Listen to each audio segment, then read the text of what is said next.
నామంలో మీ అందరికీ శుభాలు తెలియజేస్తున్నాను. అందరూ సంతోషంగా ఉన్నారని భావిస్తున్నాం. మరోసారి మీ అందరితో కలిసి దేవుని యొక్క వాక్యాన్ని ధ్యానించడానికి దేవుడిచ్చిన అవకాశాన్ని బట్టి దేవునికి కృతజ్ఞతలు చెల్లిస్తున్నాను. ఈ యొక్క ఆదివారం ప్రభు మనతో మాట్లాడినట్లు ఏదో మనం ఇక్కడికి వచ్చి వెళ్ళిపోవడం కాదు, కానీ ఈరోజు మనతో ప్రభు ఒక్క విషయమైనా మనతో వ్యక్తిగతంగా మాట్లాడాలని సిద్ధపడి దేవుని యొక్క వాక్యంలోనికి ధ్యానంలోనికి వెళ్ళే ముందు కళ్ళు మూసుకున్నట్లయితే ఒక చిన్న ప్రార్థన చేసుకుందాం. ప్రభు నాతో మాట్లాడండి, నేను ఇక్కడి నుంచి మీ మాట వినకుండా వెళ్ళకూడదు, ఒక్క మాట అయినా నాతో వ్యక్తిగతంగా మాట్లాడండి ఒక సిద్ధపాటుతో దేవుని ఒక్క వాక్యాన్ని వినడానికి ప్రయత్నం చేద్దాం. దయగల తండ్రి, మీకు వందనాలు చెల్లిస్తున్నాం.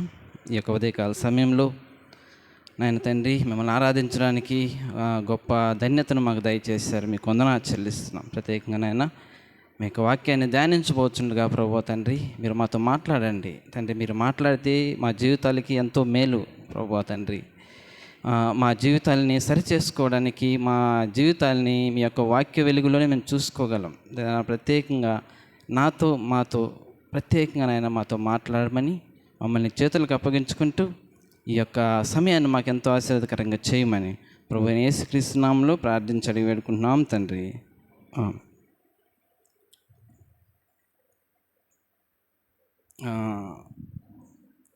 ఆల్రెడీ దేవుని వాక్యం చదివారు కాబట్టి నేను మళ్ళీ చదవదలుచుకోవట్లేదు, సమయం తక్కువ ఉంటుంది కాబట్టి. రీసెంట్గా ఒక 2-3 months ముందు అనుకుంటాను, చిన్న సైక్లోన్ ఒకటి వచ్చింది. ఆ సైక్లోన్ మాకు ఒక గొప్ప గుణపాఠాన్ని నేర్పించింది అనమాట. అసలు ఎక్స్పెక్ట్ చేయలేదు లైఫ్లో. నైట్ ఆల్మోస్ట్ 8:30 ఆ టైం అయింది. ఇక్కడ మనకు అంత ఎఫెక్ట్ లేదు, కానీ నెల్లూరు సైడు అట్లా బాగా ఎక్కువగా ఉంది ఆ టైంలో. అన్ని రోడ్లు కూడా బ్లాక్ అయ్యాయి. ఆల్మోస్ట్ నెల్లూరుకి దగ్గరలో అవుట్స్కట్ కోవూరు దగ్గరికి వెళ్ళాము. నైట్ 8:30 ఫ్యామిలీ మొత్తం కార్లో వెళ్తూ ఉన్నాం. జనరల్గా నేను హైవేలో కొంచెం ఫాస్ట్గానే వెళ్తుంటాను, చాలాసార్లు అనుకుంటూ ఉంటాను, కానీ వెళ్తూ ఉంటాను. ఆ రోజు వర్షం పడి రోడ్లన్నీ అంటే మరీ రోడ్లు నిండలేదు, కానీ అంటే రోడ్ల మీద నీళ్ళు ఉన్నాయి. ఒక పెద్ద గుంట పడింది అన్నమాట. అక్కడ కోవూరు ఒక బ్రిడ్జ్ వస్తుంది, అక్కడ నెల్లూరు గ్రాండ్ దాటిన తర్వాత పెద్ద గుంట పడింది అన్నమాట. చూడడానికి అది చిన్నదే, కానీ చాలా లోతుగా పడింది. ఫాస్ట్గా వెళ్తూ ఉంటాయి కదా కార్లు. వెళ్తున్నప్పుడు ఏంటంటే ఆ దారిలో వెళ్ళిన ప్రతి కారు 2 టైర్లు బరస్ట్ అయిపోయానంట. We experience same. మా కారు కూడా 2 టైర్లు బరస్ట్ అయిపోయినాయి కంప్లీట్గా. ఇంకా టైర్లు ఇంకా పనికిరావు అనమాట, అట్లా బరస్ట్ అయిపోయినాయి అనమాట. అంత పెద్ద గుంట అనమాట, అది ఎగ్గిరి అట్లా పడింది అనమాట. సరే, ఏం జరిగిందో తెలియలేదు. కొంచెం ముందుకెళ్ళి పక్కన ఆడుకుంటే 2 టైర్లు బరస్ట్ అయినాయి. ఆ ఎయిర్ కొట్టే పంపు ఉన్నప్పటికీ కొడితే అసలు ఆ సమస్య లేదు. కొంచెం ముందుకు చూస్తే మాకు ముందు ఒక 15 కార్లు ఉన్నాయి, సేమ్ సిచ్యువేషన్.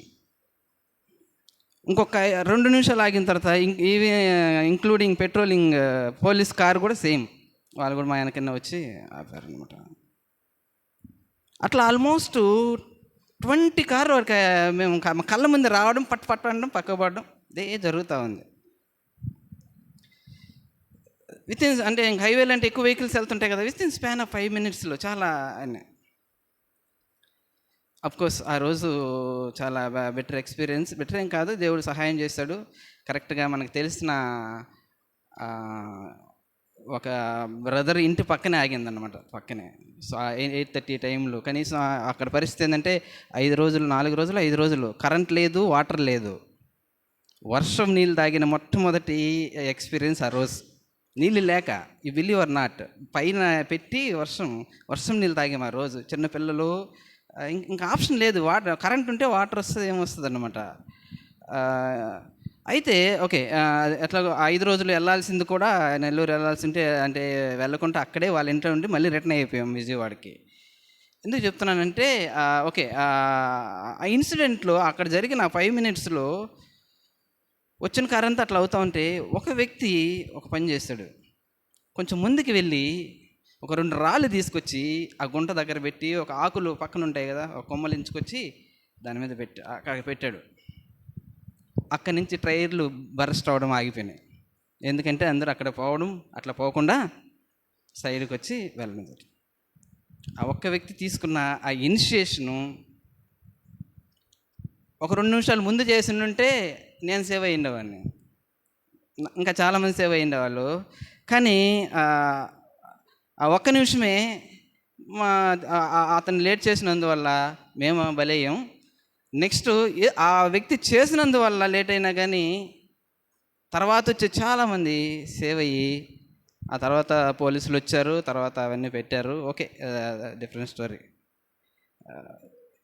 ఎందుకు చెప్తున్నానంటే ఒక్క వ్యక్తి తీసుకునే ఆ ఇనిషియేషను చాలా ఇంపాక్ట్ ఇస్తుంది చాలాసార్లు. ఒక వ్యక్తి చేసే సాక్రిఫైస్ చాలా ఇంపాక్ట్ ఇస్తూ ఉంటుంది. బైబిల్లో కూడా చాలా చూస్తాం. అలాంటి సన్నివేశమే బైబిల్ మనకు బాగా తెలియనిదేమి నేనేమి చెప్పదలుచుకోవట్లేదు, కానీ ఈ యొక్క నెహెమ్యా గ్రంథంలో నెహెమ్యా చేసిన ఆ యొక్క ఇనిషియేషన్ మనం చూస్తాం. నెహెమ్యా గ్రంథం మనకు బాగా తెలుసు కాబట్టి, నెహెమ్యా ఏం చేస్తుంటాడు? ఈజ్ ఏ కబ్బేర్, రాజు దగ్గర గిన్నె అందించేవాడు. 11 లాస్ట్ వచనంలో ఉంటుంది. సో రాజు దగ్గర కప్పు అందించడం అంటే ఎంత ప్రీసియస్ జాబ్ అంటే ఆ రోజుల్లో, అంటే అప్పట్లో రాజే అల్టిమేట్ కదా. రాజు యొక్క ప్రాణాలు ఈ కప్ బేరర్ చేతిలో ఉంటాయి. అంత ప్రాముఖ్యమైన ప్లేస్ అది. ఎందుకంటే ఎవరినంటే ఎవరిని ఇప్పుడు ప్రైమ్ మినిస్టర్ యొక్క సెక్యూరిటీగా కానీ, పర్సనల్ సెక్రటరీగా ఎవరంటే వాళ్ళని అపాయింట్ చేస్తారా? చేయరు జనరల్గా. అప్పట్లో రాజులు అంటే అతను ఏంటంటే అది తినే ప్రతి ముందు ఈ వ్యక్తి టేస్ట్ చేసేవాళ్ళు. అతను తినే ఫుడ్ రాయల్ ఫుడ్డే, అతను ఉండే ప్లేస్ రాయల్ ఫుడ్డే. అతని జాబ్ నార్మల్గా ఉంటుందా? ఒక ప్రైమ్ మినిస్టర్ ఇంట్లో వంట మనిషికే శాలరీ ఒక 2 లక్షలు 3 లక్షలు ఉంటుంది. అంటే ఫర్ ఎగ్జాంపుల్ చెప్తున్నాను. అంటే it's not ordinary position. It's highly professional, highly comfortable, highly secured job అని చెప్పొచ్చు. ఎస్పెషల్ చెప్పాలంటే హైలీ కంఫర్టబుల్ జాబ్. మంచి గౌరవం అన్నీ ఉంటాయి. అంత చాలా ప్రశస్తమైన ప్లేస్లో అన్నీ ఉన్నాయి. చెప్పాలంటే దేవుడు బాగా బ్లెస్ చేసి ఒక ప్లేస్లో ఉంచేస్తాడు. అలా ఉంచినప్పుడు రోజులు గడిచిపోతూ ఉన్నాయి, కొన్ని సంవత్సరాలు గడిచిపోయినాయి. అప్పుడు కొందరు యెరూషలేము నుంచి, మనకు తెలుసు స్టోరీ అంతా, నేను ఎక్కువ చెప్పదలుచుకోవట్లేదు, అక్కడికి రాగానే నెహెమ్యా ఒకటి అడిగాడు, మన ఊరు ఎలా ఉంది, మన గన్నవరం ఎలా ఉంది. చాలాసార్లు ఎవరి బయట నుంచి వచ్చినప్పుడు మనల్ని అడిగే మొదటి ప్రశ్న, బ్రదర్ గన్నవరం ఎలా ఉంది, మన చర్చ్ ఎలా ఉంది, అంతే కదా జనరల్గా అడిగే ప్రశ్నలు. అదేవిధంగా నెహెమ్యా 2 ప్రాముఖ్యమైనవి అడిగాడు. ఒకటి, యెరూషలేము ఎలా ఉంది, దానిలో ఉన్న ప్రజలు ఎలా ఉన్నారు. ఇవి 2 గురించి ఎంక్వైరీ చేస్తాడు. వస్తే అప్పుడు ఆ యొక్క వచ్చిన వ్యక్తులు సహోదరులు ఉంటుంది. అక్కడి నుంచి వచ్చిన వారు కొన్ని విషయాలు చెప్పారు. 3వ వచనంలో మనం చూస్తాం. వారు చెరపట్టబడిన వారిలో శేషించిన వారు ఆ దేశంలో ఏం చేస్తున్నారంట? గ్రేట్ ట్రబుల్, శ్రమను, నిందను, ఇంగ్లీష్లో డిస్గ్రేస్ అని ఉంటుంది, చాలా భయంగా నిందను పొందుతున్నారు. అంతేకాకుండా అక్కడ యెరూషలేము పరిస్థితి ఏంటంటే, అక్కడ వాల్స్ వర్ బ్రోకెన్, ప్రాకారాలు పడద్రోయబడినవి, దాని యొక్క గుమ్మములు అగ్ని చేత కాల్చివేయబడినాయి అని చెప్తారు. ఓకే, మంచిది. ఇది ఎలాంటి సిచ్యువేషన్ అంటే, యెరూషలేము అంటే దాని గురించి ఏం చెప్తాం మనం? అది దానికి ఒక ప్రత్యేకత ఉంది కదా, అది దేవుడు ఏర్పరచుకున్న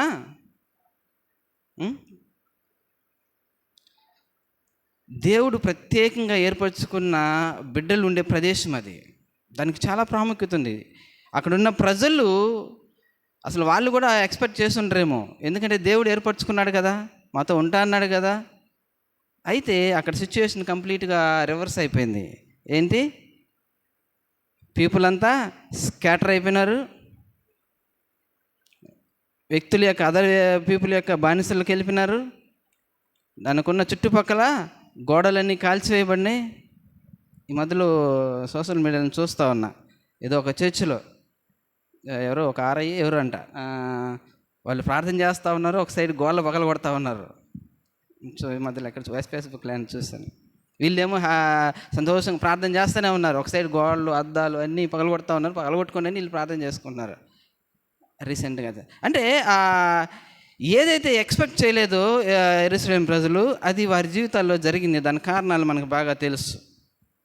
ఏమైనప్పటికీ అక్కడ ఉన్న పరిస్థితి చాలా దారుణంగా ఉంది. చాలాసార్లు చూస్తూ ఉంటాం, దేవుని బిడ్డలు చాలా భయంకర శ్రమను నిందను అనుభవిస్తూ ఉంటారు. పక్కన వాళ్ళు మనల్ని అపహాస్యం కూడా చేస్తుంటారు. అబ్బా బైబిల్ పట్టుకొని పోతూ ఉంటారు, మీరే ఇట్లా ఉన్నారు, మీ పరిస్థితి ఎట్లా ఉంది అని అంటూ ఉంటుంటారు కదా. అలాంటి సిచ్యువేషను యెరూషలేము ప్రజలకు వచ్చింది. అయితే బాగానే ఉంది, నెహెమ్యా చాలా సెక్యూర్డ్గా, చాలా సంతోషంగా, హ్యాపీగా లైఫ్ని గడిపేస్తూ ఉన్నాడు. అతనికి ఏ కొదువు లేదు, మంచి జాబ్ ఉంది, మంచి డబ్బు ఉంది, మంచి నేమ్ ఉంది, everything is fine, A problem లేదు అతనికి. అయితే ఈ మాట వినగానే గన్నవరం ఎలా ఉందంటే, గన్నవరం పరిస్థితులు ఏం బాగలేవు బ్రదర్. ఇప్పుడు సిచ్యుయేషన్ చాలా దారుణంగా ఉంది బ్రదర్.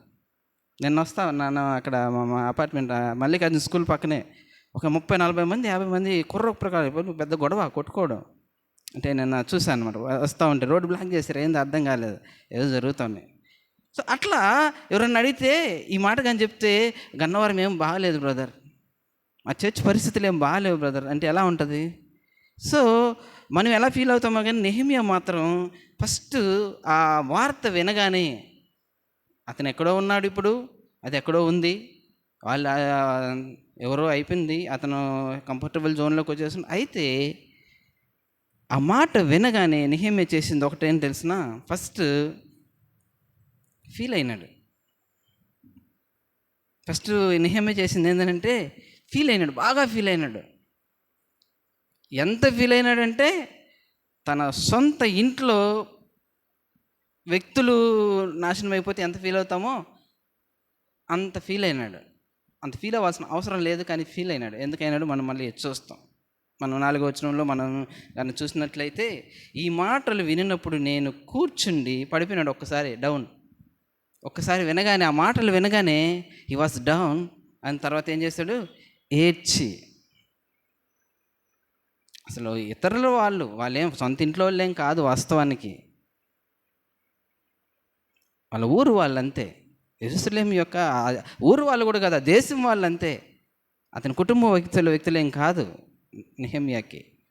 వాళ్ళ కోసం ఏమి కూర్చొని ఏడ్చలా, వాళ్ళ ఊరు వాళ్ళ కోసం లేదా వారి దేశం వాళ్ళ కోసం ఆయన వాళ్ళు శ్రమను నిందను అనుభవిస్తున్నారంటే, వారికి ఏ సెక్యూరిటీ లేదు, గోడలన్నీ కాల్చివేయబడినాయి, ఎవరు ఇష్టం వచ్చినట్లు దోసుకోవడం చేస్తూ ఉన్నారని చెప్పినప్పుడు, వారి ఇష్టానుసారంగా వారు శ్రమను నిందను అనుభవిస్తున్నారని తెలిసినప్పుడు, ఈ ఫెల్ట్ ఒక్కసారిగా కోల్పోయి ఏడ్చి, తర్వాత ఏం చేసినాడు అక్కడ మనం 4వ వచనంలోనే మనం చూడొచ్చు. కొన్ని దినములు దుఃఖముతో ఉపవాసం ఉండి ఆకాశమంది అందులో దేవుని ఎదుట విజ్ఞాపన చేసింది. ఒకటి ఫీల్ అవ్వడమే కాదు, కానీ ఫీల్ అయ్యి ఏడ్చాడు. ఇది పాసిబులా? ఇతరుల కోసం, ఇతరులు ఎవరు? ఈ మధ్యలో ఇలాంటి సంఘటన జరిగింది కదా, ఎక్కడ? మణిపూర్లో ఆల్మోస్ట్ ఇలాంటి సిచ్యువేషన్ జరిగింది. క్రైస్తవుల మీద కావచ్చు, ఆల్మోస్ట్ అక్కడ పరిస్థితులు మనకు డైరెక్ట్గా అన్నీ తెలియనప్పటికీ కొన్ని విన్నాం. చర్చిలు తగలబెట్టడము, విశ్వాసుల్ని వాళ్ళందరూ పరిగెత్తిపోయి అడవుల్లోకి వెళ్ళడము, ఇలాంటి ఘటనలు మనము చూసినాం. భయపడకండి, ఈ 4 సంవత్సరాలు మళ్ళీ చూస్తారు అలాంటి మణిపూర్లు చాలా వస్తాయి. డోంట్ వరీ, ఖచ్చితంగా చూస్తాం. అలాంటి పరిస్థితులు వచ్చినప్పుడు, అంతకంటే దారుణమైన పరిస్థితులు వచ్చినప్పుడు నెహెమ్యా ఏం చేశాడంటే ఇక్కడ మనం ఎలా ఫీల్ అయ్యాం? ఎక్కువ అంటే మోడీని తిట్టుకొని ఉంటాం. అందరూ ఏం చేసేది తెలిసిన, ప్రతి టీవీలో ఇంకా ఏం మోడీ రెస్పాండ్ అవ్వలేదు, ఇంకా ఏంది మోడీ రెస్పాండ్ అవ్వలేదు. మోడీ రెస్పాండ్ కాకపోతే మీకెందుకు? ఒక స్టేట్మెంట్ ఇచ్చేస్తే సరిపోతుందా? ఒక క్రైస్తవుడిగా ఆ సమయంలో నువ్వు నేను ఎలా రెస్పాండ్ అయినాం ఒకసారి పరీక్షించుకుందామా? నిజంగా వాస్తవంగా కనీసం ఫీలింగ్ అనగలిగిందా మనకు? అక్కడెక్కడో జరిగింది కదా, వస్తుంది మన దగ్గరకు కూడా, వచ్చే రోజుల దగ్గరగానే ఉన్నాయి. రెండోది, ఏడ్చి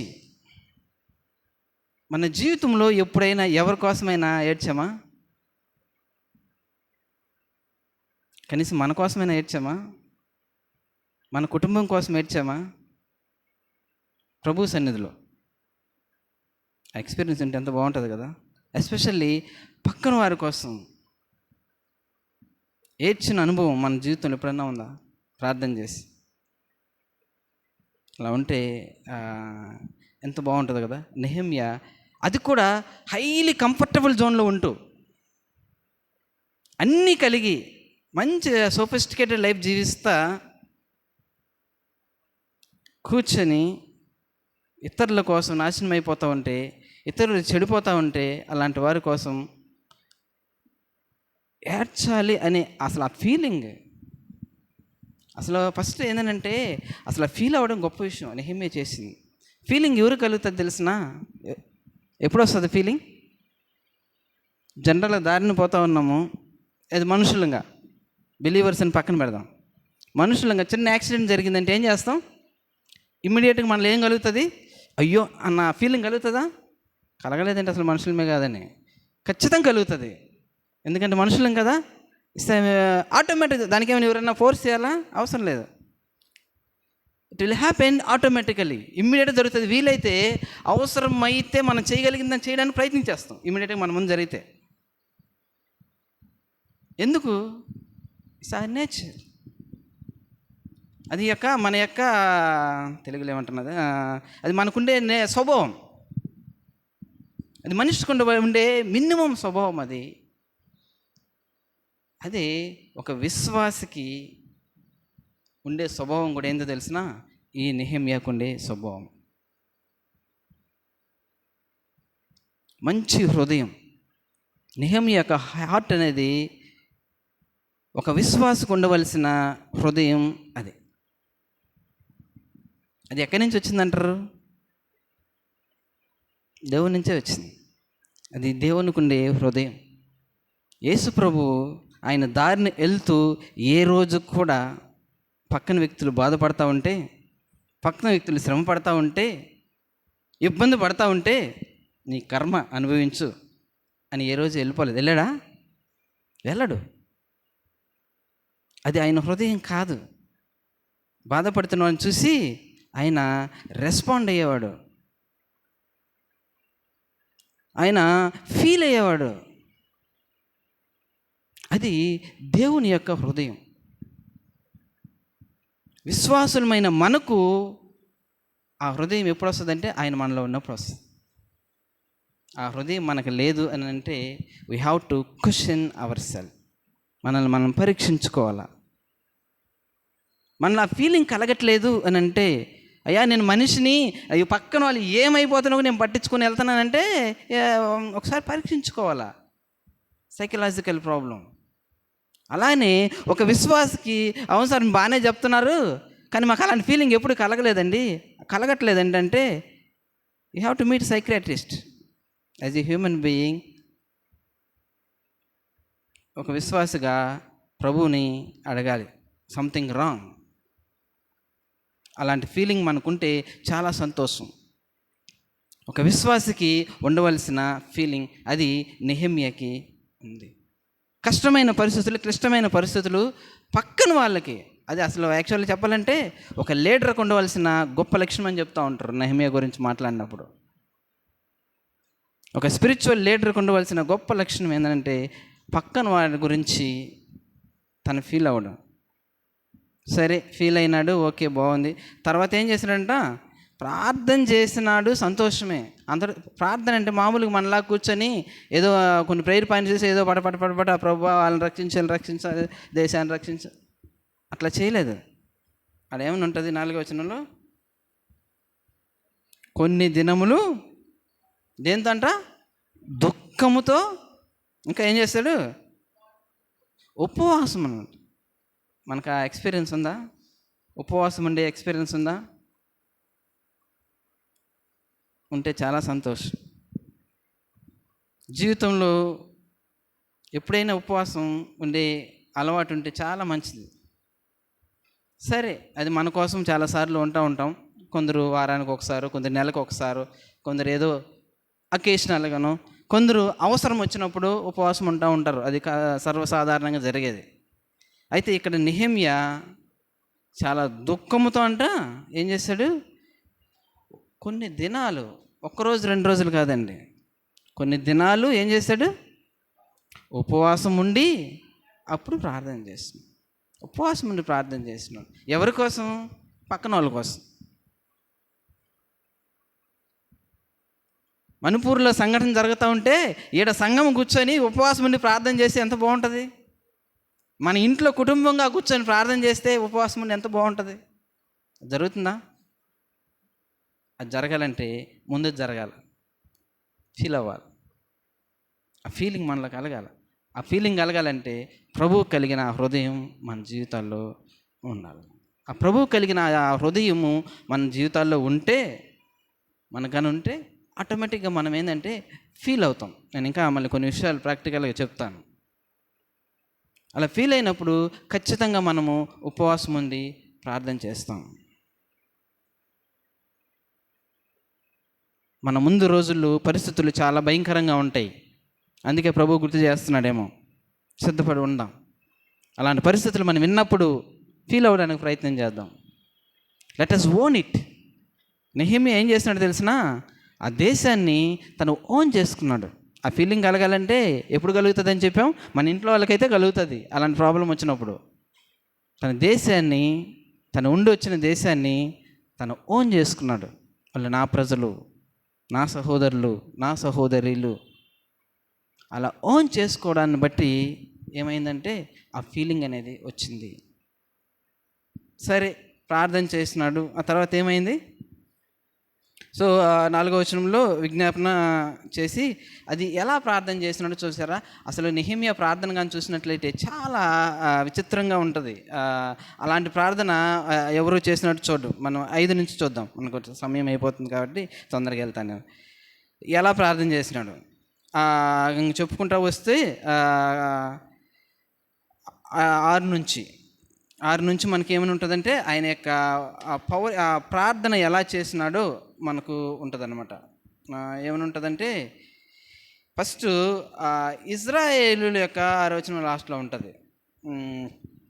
పాపాలని ఏం చేస్తారంటే ఆన్ బిహాఫ్ ఆఫ్ ఇజ్రాయెల్, వారి పక్షాన నేను చేస్తున్నాను. ఇజ్రాయేల్ నీ దాసురైన ఇజ్రాయేలు పక్షంగా నేను చేయు ప్రార్థన అంగీకరించి. ఎవరు పక్షాన ప్రార్థన చేస్తున్నాడు?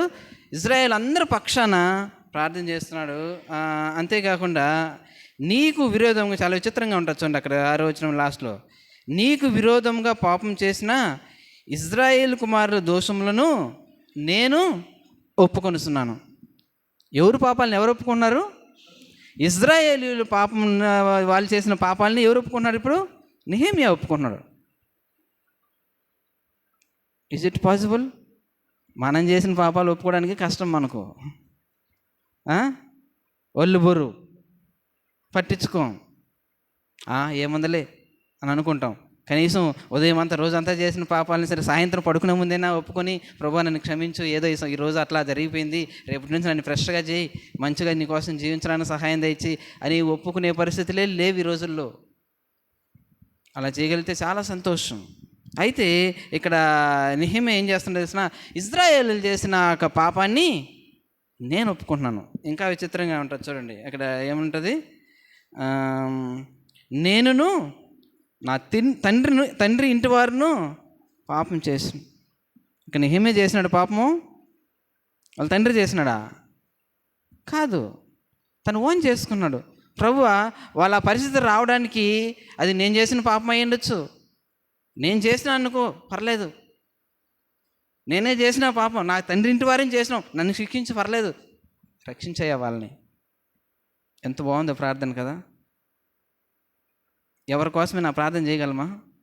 ప్రభువా, వాళ్ళు నాశనం అయిపోతున్నారు, ఆ కుటుంబం నాశనం అయిపోతూ ఉంది, ఆ వ్యక్తి నాశనం అయిపోతుంది, అవసరమైతే నన్ను కొంచెం శిక్షించి, ఎక్కువ వద్దు నేను భరించలేను కానీ కొంచెం శిక్షించి ఆ వ్యక్తిని రక్షించేస్తావా అని ప్రార్థన చేయగలమా? ఆ ధైర్యం ఉందా? నెహెమ్యా అదే చేస్తున్నాడు.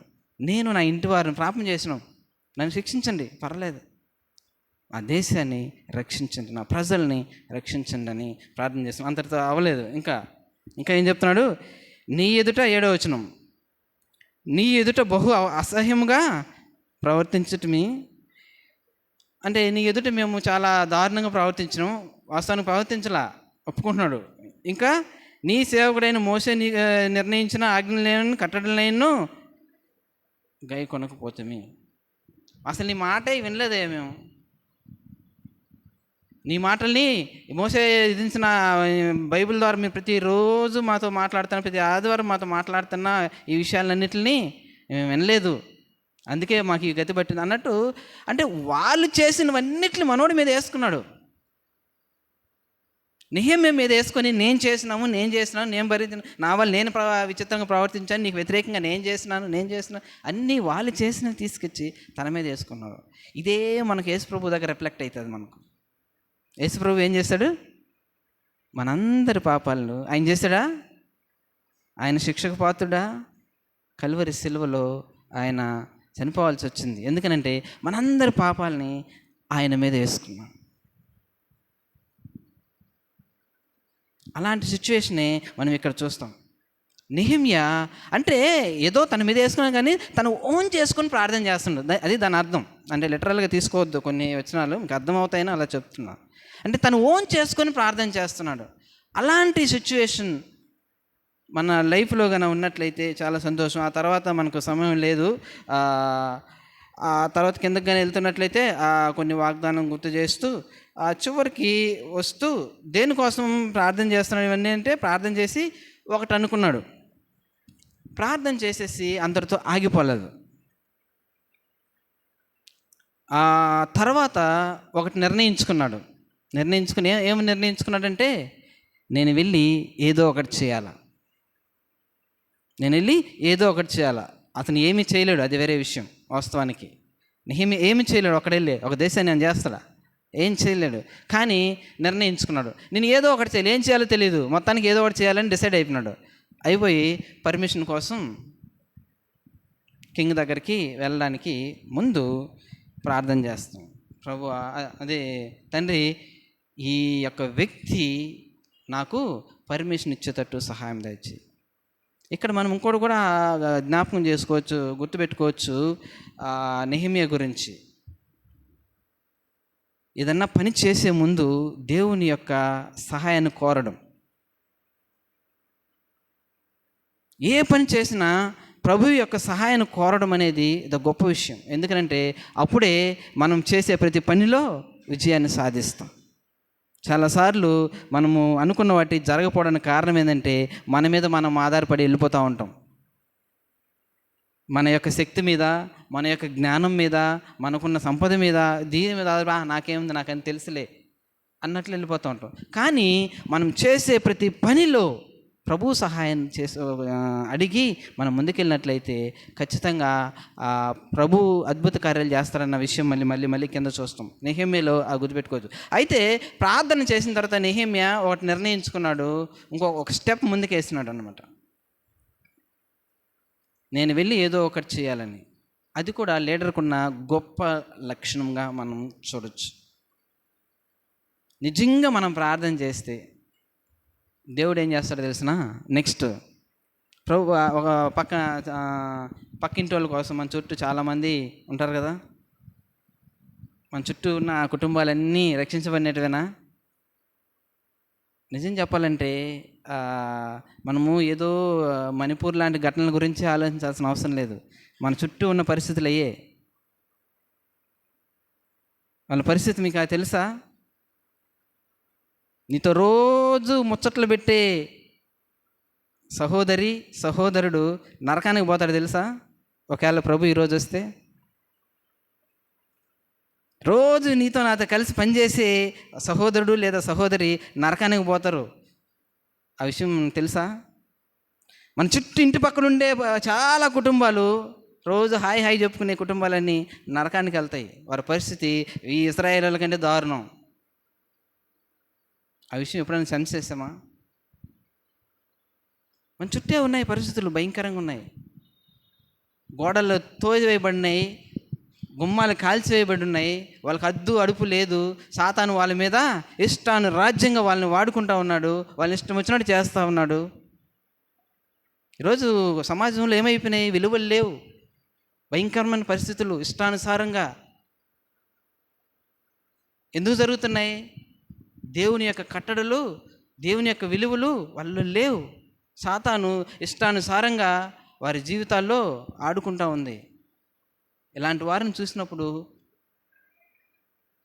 యేసుప్రభుకైతే చూస్తూ సావండి మీ బతుకు, మీరు యేసుప్రభు నమ్ముకోలేదు కదా, మీ బతుకు ఇంతే అని ఫీల్ అవ్వడు యేసుప్రభు ఎప్పుడు. అయ్యో, నా పక్కనే ఉండి ఇన్ని సంవత్సరాలు, నా ఇంటి పక్కనే ఉండి నాతోనే ఉండి నరకానికి వెళ్ళిపోతున్నాడే, రక్షిస్తే ఎంత బాగుండు అన్న ఫీలింగ్ అన్న నీకు నాకు కానీ కలిగితే ఎంత బాగుంటుంది. నీతో నాతో క్లాస్మేట్ స్టూడెంట్ నశించిపోతూ ఉంటే వాడు ఎవరోలే పోనీలే అనే ఫీలింగ్ మనకుందా? ఆ వ్యక్తిని కూడా రక్షిస్తే బాగుంటుంది అని ఈ రోజున నోరు తెరిసి ప్రభువా ఆ కుటుంబాన్ని రక్షించండి, ఈ వ్యక్తిని రక్షించండి అని ప్రార్థన చేసిన దాఖలాలు ఉన్నాయా? చేస్తుంటే చాలా సంతోషం. మన గన్నవరం కోసం ఎన్నిసార్లు ప్రార్థన చేసినాం, మన ఇంటి చుట్టుపక్కల వాళ్ళ కోసం ఎన్నిసార్లు ప్రార్థన చేస్తాం? అనుభవం ఉందా వారు రక్షించబడాలని? ఇజ్రాయేల్ పరిస్థితుల కంటే దారుణమైన పరిస్థితులు ఉన్నాయి మన చుట్టుపక్కల. ఎక్కడికో వెళ్ళాల్సిన అవసరం లేదు. ఆ ఫీలింగ్ నీకు నాకు కలగట్లేదు అంతే. యేసు ప్రభువును కలిగి ఉంటే, యేసు ప్రభు మనస్సు కలిగి ఉంటే, యేసు ప్రభు దారిని పోతూ ఉంటే ఇలాంటి వ్యక్తులను చూసినప్పుడు చాలా బాధపడ్డాడు ఆయన. బాధపడి ఒక్క వ్యక్తిని రక్షించడానికి చాలా ఒక సముద్రాన్ని దాటుకొని పోయినాడు. సేనాదేవిని బట్టి మనకు తెలుసు కదా, ఆ రాసి ఉంటుంది. ఆ దరికి వెళ్ళి మళ్ళీ ఆయన బాగు చేసి మళ్ళీ ఈ దరికి వచ్చినట్టు ఉంటుంది. ఒక్క వ్యక్తి కూడా నశించిపోవడం యేసు ప్రభువుకి ఇష్టం లేదు. ఆయన ఫీల్ అవుతాడు. ఒక్క నరకానికి వెళ్ళినా ఇంతవరకు ఈరోజు ఆయన వెయిట్ చేస్తున్నాడు రాకుండా, అంటే ఆ ఒక్క వ్యక్తి కూడా నశించిపోవడం ఆయనకి ఇష్టం లేదు. కాబట్టి ఇలాంటి సిచ్యువేషన్స్ మనం చూసినప్పుడు మనం ఫీల్ అయ్యి ప్రార్థన చేయాలి నెహెమ్యాలాగా.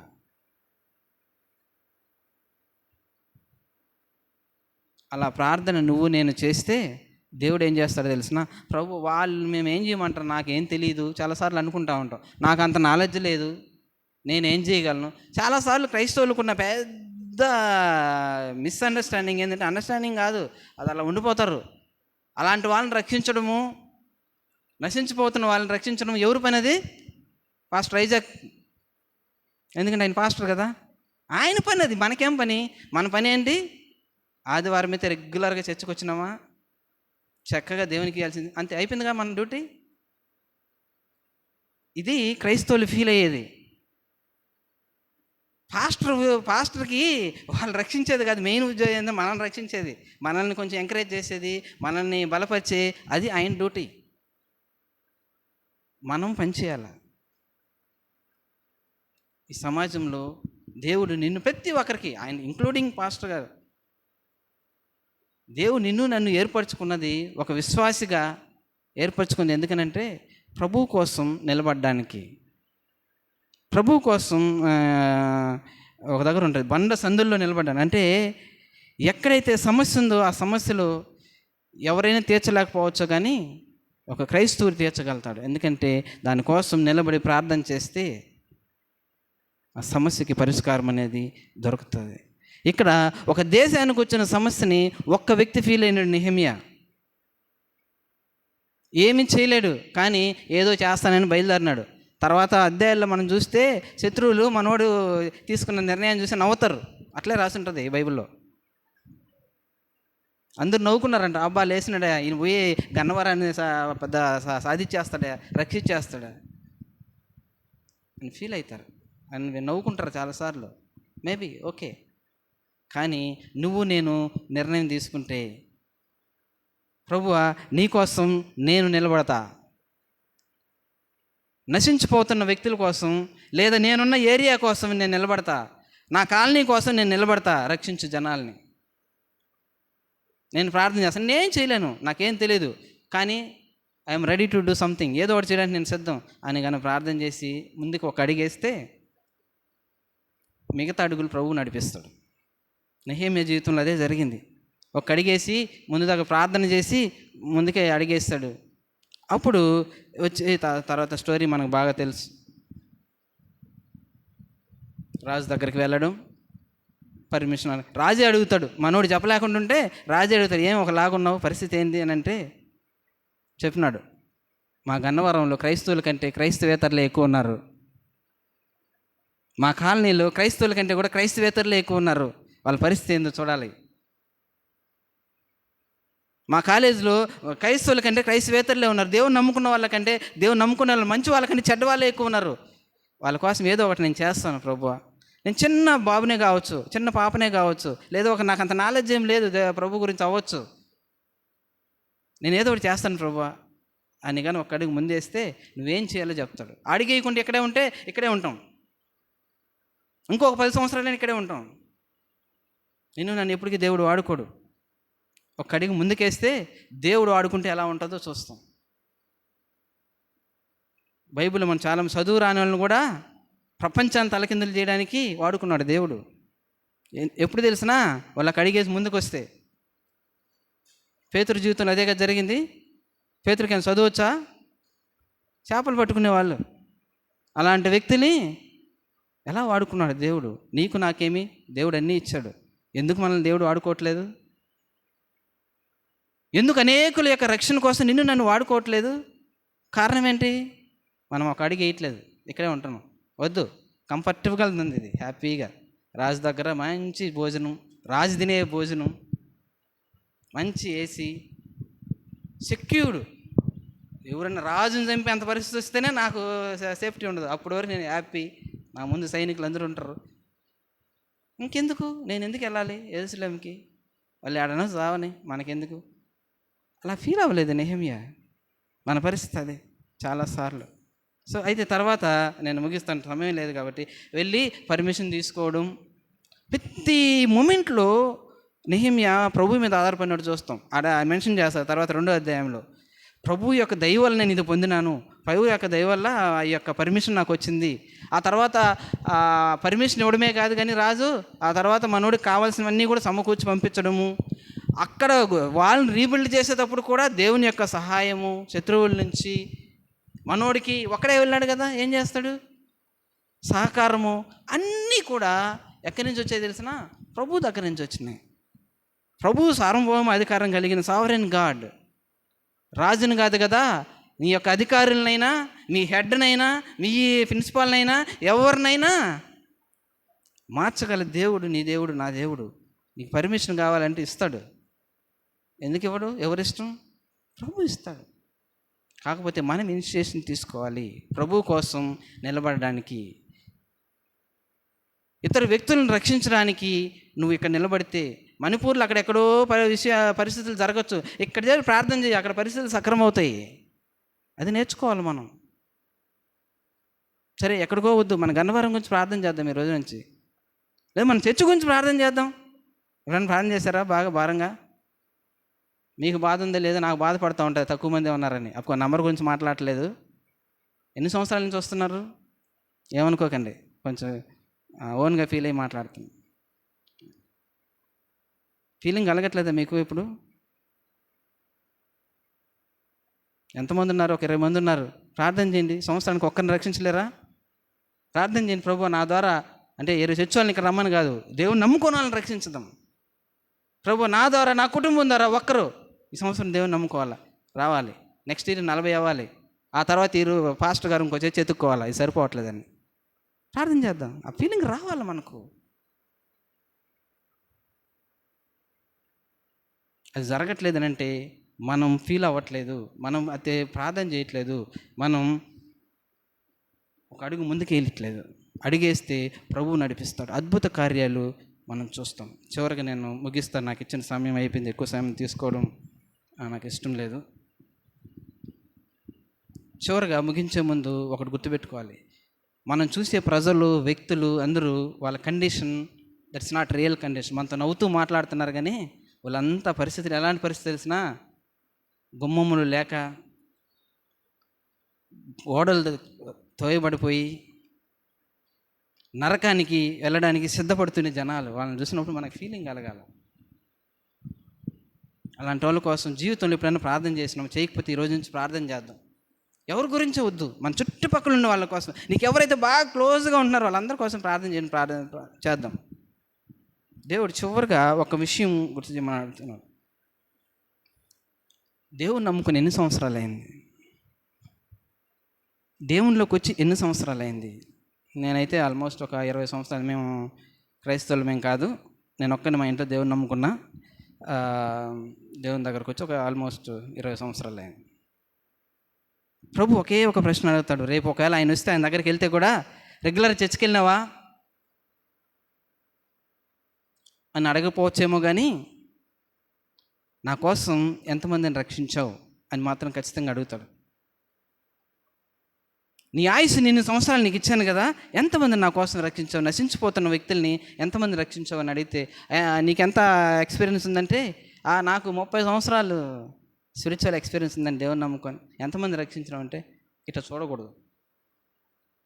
ఎంతమంది దేవుని గురించి వినడానికి కారణమైనవని అడిగితే అట్లా చూడకూడదు, ఏళ్ళ మీద లెక్క పెట్టుకోకూడదు. కనీసం నోరు తెరిచి ప్రభు గురించి చెప్పిన దాఖలాలు మనకు ఉన్నాయా? ఉంటే చాలా సంతోషం. ఎంతమందికి చెప్పినావు? ఎంతమంది రక్షించబడడానికి నీవు కానీ నీ కుటుంబం కానీ కారణమైంది? కౌంట్ చేసుకుందామా ఒకసారి? దేవుడు ఒకవేళ అడిగితే, ఈరోజు వస్తే అడిగితే ఏం సమాధానం చెప్తాం? ఏదో మనం రెగ్యులర్ చర్చకు వచ్చేది, దేవునికి ఏదో డబ్బులు ఇచ్చేది ఇది కాదు. ఇది మన కోసం చేసేది. ఇవన్నీ దేవుని కోసం చేసేది ఏంటి? దానికి దేవుడు లెక్క అడుగుతాడు ఒకరోజు. నాకు ఇచ్చే ఆయుష్ని గురించి కూడా దేవుడు ఒకరోజు లెక్క అడుగుతాడు. నాకు చేసిన బ్లెస్సింగ్ని గురించి కూడా దేవుడు లెక్క అడుగుతాడు ఖచ్చితంగా ఒకరోజు. ఒక్కొక్కసారి దేవుడు మన ఆయుష్ని ఎక్స్టెండ్ చేస్తూ ఉంటాడు. ఎక్స్టెండ్ చేసింది ఎందుకంటే నాయన నిన్ను వాడుకోవడానికంటే నువ్వు మూల కూర్చుంటే ఎట్లయితుంది? నువ్వు ఈ లోకంలో, నేను ఈ లోకంలో ఉన్నామంటే ఏదో ఒక రీజన్ ఉంటుంది దానికి, ప్రభు కోసం ఉపయోగపడడానికి. నెహెమ్యా ఎలాంటి పరిస్థితిలో ఉన్నా సరే, తను ఎందుకైతే దేవుడు పిలుచుకున్నాడో మర్చిపోలేదు. దేవుడు కలిగిన ఆ మనసుని, అదే కలిగిన పరిస్థితులు ఆయన మనసుని మార్చలేదు. అవసరమైనప్పుడు ప్రభు కోసం ఒక స్టెప్ ముందుకేయడానికి, తన ప్రజలను రక్షించడానికి, నశించిపోతున్న జనాల్ని రక్షించడానికి కోసం నెహెమ్యా చెప్పుకుంటాడు రేపు పైకి వెళ్తే, వీళ్ళందరూ నశించిపోవడానికి పోకుండా నేను అడ్డుపడిన రోజు, నేను కారణమైన ప్రభువా, లేదా ఒక్కరిని రక్షించడానికి నా జీవితం అంతట్లో నేను కారణమైన ప్రభు అని చెప్పుకుంటే ఎంత బాగుంటుందో. 0 మాత్రం చూపించకూడదు దయచేసి. మనం ప్రభు దగ్గరికి వెళ్ళే లోపు, ప్రభు నా అకౌంట్లో ఏమీ లేదు, ఎవరు రక్షించబడడానికి, ఎవరు దేవుని గురించి వినడానికి కారణం నేను కాలేదు అని మాత్రం చెప్పకూడదు. గుర్తుపెట్టుకోండి. నా వ్యక్తిగతంగా అయితే ఓకే, నేను కొంతవరకు చెప్పగలను. ఎంతమంది రక్షించబడడానికి కారణమైన ఉంటే ఏదో కనీసం ఒక 10 చెప్పగలను. ఎంతమంది దేవుని గురించి వినడానికి నువ్వు కారణమైనవంటే కనీసం 10 కాకపోయినా ఒక కొంచెం 100లో చెప్పగలను. 1000లోకి పోయి ఉంటుందో లేదో డౌటు, 100లో ఏం చెప్పగలను సంతోషం, ధైర్యంగా. ప్రతి ఒక్క విశ్వాసి యొక్క బాధ్యత అది. ఈ రోజు నుంచి మనుషులను చూసే విధానం మారాలా నీకు నాకు. ప్రభు అయితే మనుషుల్ని ఎలా చూస్తాడో ఆ దృష్టితో చూడాలా. అప్పుడు ఆ ఫీలింగ్ కలుగుతుంది, నెహెమ్యా కలిగిన ఫీలింగ్ కలుగుతుంది. ఆ తర్వాత ప్రార్థన చేయడం ఆటోమేటిక్గా వస్తుంది. ప్రార్థన చేస్తే పని చేయడానికి ఆటోమేటిక్గా చేస్తాం. ఏం చేయాలో ప్రభువు నడిపిస్తాడు. ఆ తర్వాత నెహెమ్యా జీవితంలో అంతా చూస్తే దేవుని యొక్క నడిపింపు, ఆయన యొక్క బ్లెస్సింగ్ మనం చూస్తాం. ఎంత ఆయనకు తోడుగా ఉన్నిందో.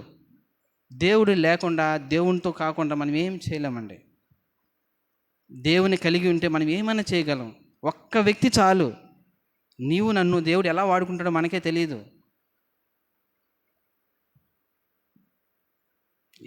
ఇంతకుముందు గుర్తు చేశాను నేను. ఒకసారి మేము క్రిస్మస్ పెట్టినప్పుడు హాస్టల్లో వాళ్ళకి పర్మిషన్ ఇవ్వలేదు, ఎవరు అందరిని ఆపేస్తున్నారు.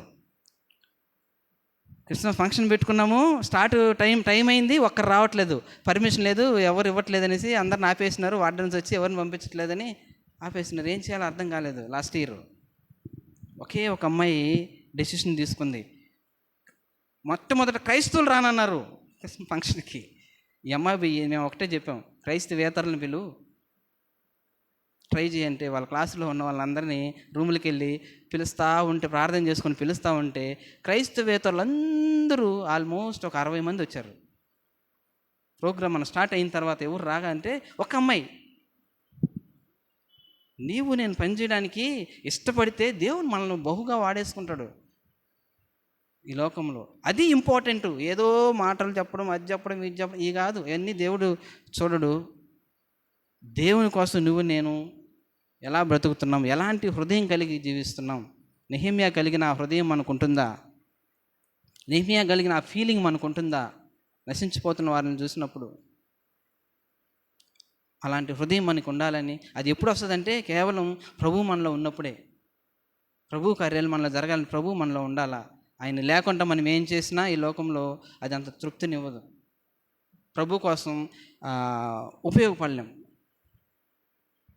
నీవు నేను, నీ కుటుంబం, నా కుటుంబం ప్రభువు కోసం ఉపయోగపడాలంటే, అనేకులు నశించిపోతున్న వ్యక్తులు రక్షించబడడానికి నీవు నేను కారణం అవ్వాలంటే ఒకటే, ప్రభువు నీలో ఉండాలా. ప్రభువుని నువ్వు అడగాలి, ప్రభువా ఈరోజు నుంచి నేను ఎప్పుడు ఇట్లా ఆలోచించలేదేమో, ఈరోజు నుంచి నా సంఘాన్ని కట్టడానికి నన్ను వాడుకో, నా సంఘాన్ని అభివృద్ధి చేయడానికి నన్ను వాడుకో, ఏం చేయడానికే నేను రెడీ అని ప్రార్థన చేయగలుగుతావా? నెక్స్ట్ ఇయర్ సంఘం ఇంకోలా ఉంటుంది. షూర్, ప్రార్థన చేద్దాం కలిసి. ప్రభు నా చుట్టుపక్కల వాళ్ళందరూ మారాలా. నేనున్న కాలనీలో చాలామంది ఒక్కరైనా సంవత్సరంలో ఒక్కరైనా మారాలి ప్రభు నా ద్వారా. నంబర్ గురించి మాట్లాడలేదు నేను. ఆ మనసు నీకు నాకుంటే నేను వాడేసుకుంటా. దేవుడు ఎట్లా కావాలట్లా అవకాశాలు అప్పుడు అట్లా ఇస్తాడు. ప్రార్థన చేయడం, పక్కన వాళ్ళు బాగాలేదని చెప్పారు, ఒక చిన్న మాట, అమ్మ మీకోసం నేను ప్రార్థన చేస్తా, ఏం కాదు. That gives lot of confidence వాళ్ళకి. తర్వాత వాళ్ళకి ఏదైనా అవసరం ఉన్నప్పుడు మనల్ని వచ్చి అడుగుతారు, మా కోసం ప్రార్థన చేయని, పరిస్థితులు బాగాలేవని. మేము స్టూడెంట్గా ఉన్నప్పుడు అలా చేసేవాళ్ళం. మా ఫ్రెండ్స్ని అట్లా చేస్తే వాళ్ళే వచ్చి అడిగేవాళ్ళు, రే మా పరిస్థితులు బాగాలేవు, చాలా టైట్గా ఉంది, ఇట్లా ఉంది పరిస్థితులు, కొంచెం ప్రార్థన చేస్తారా, మీరు రోజు ప్రార్థన చేస్తారు కదా అని అడిగేవాళ్ళు. Like that. దేవుని కోసం ఏదో ఒకటి చేయొచ్చు, ఆ మనసు ఉండాలి. అలాంటి నెహెమ్యా కలిగిన అలాంటి మనసు మనందరికి ఉండాలని, అవసరమైతే ప్రభు కోసం ఏదో ఒకటి చేయడానికి సిద్ధపడి ఉండడానికి మనం ముందుకెళ్దాం. నేను ముగిస్తా ఉన్నాను. కళ్ళు మూసుకొని ప్రార్థన చేసుకుందాం.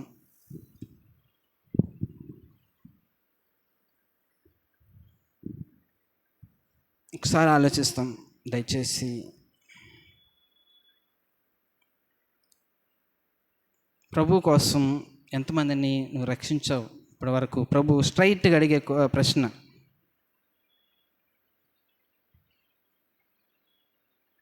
ప్రభు గురించి నోరు చెప్పి ఎంతమందికి చెప్పినావు? ప్రభు అడిగే డైరెక్ట్ ప్రశ్న. నశించిపోదు అనేక మంది నీ చుట్టూ ఉన్నట్లయితే కనీసం నీకు ఆ ఫీలింగ్ కలుగుతూ ఉందా? ఎందుకు కలగట్లేదు? కారణం ఏంటి? ఒకసారి ఈరోజు పరీక్షించుకుంటావా? నెహెమ్యా ఆ మాట వినగానే సైలెంట్గా కూర్చోలేదు. అవునా సరేలే అని అనలేదు. ఫీల్ అయినాడు, ప్రార్థన చేస్తున్నాడు, యాక్షన్లోకి వెళ్ళాడు.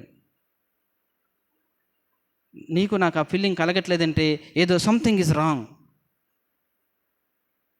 ఈరోజు నుంచి మనకు అలాంటి మంచి మనస్సు కలిగి ఉండాలని, ప్రభువు కలిగిన మనస్సు మనకు కలిగి ఉండాలని.